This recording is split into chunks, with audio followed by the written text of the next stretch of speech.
Alright mga dads, let's go! Paring Alan, mukhang malaki yung bigay ah. Ang lakas na ng away.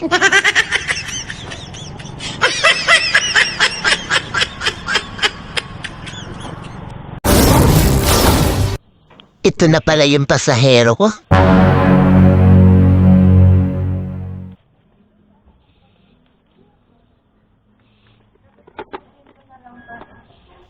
Mukhang maglilipat ng bahay si Madam ah.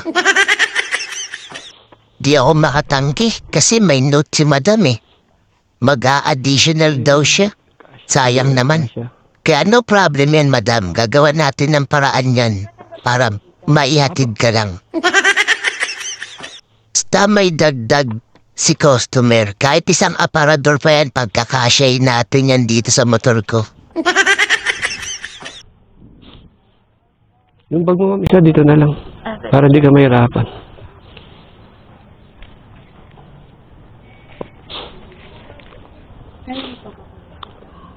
Saan pa?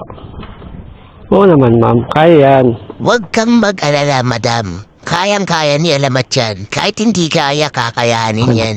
Kondisyon na kondisyon yan si Alamat.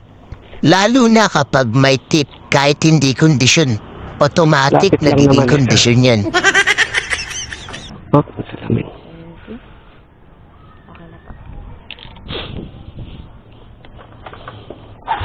Wait lang, mama. Hawak mo, hawak mo.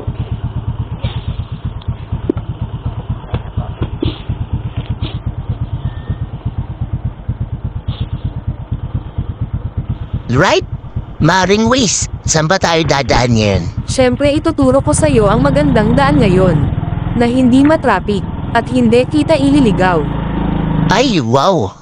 Nakaagulat ka, Ways ah. Ang bait-bait mo ngayon. Parang kinakabahan na tuloy ako.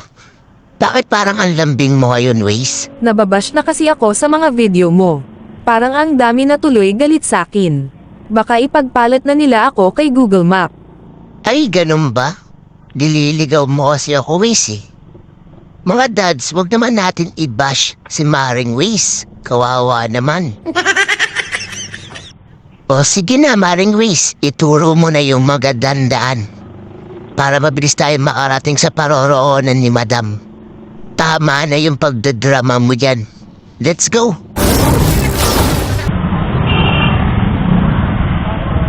Paring Aljur, kamusta na kayo ni Maring AJ? Ang galing ni Maring Wiz. Ang bilis namin nakarating dito sa destination ni Madam. Sabi ko naman sa'yo, huwag ka lang tatanga-tanga. Makakarating ka agad sa pupuntahan mo. Aba, teka. Wala ka naman sinabi kaninang ganyan na. Hawak mo, mahawak po. Ako pa naman, okay ka na. Suplada ka pa rin pala. Number niyo po. 0960 09? 60 521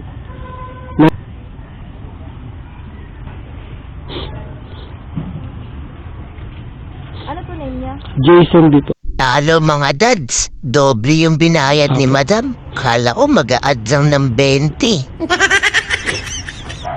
O, di ba mga dads? Basta may dagdag, walang hindi kakayanin. Kahit isang buong bahay pa yan, dala-dala ng mga pasahero natin.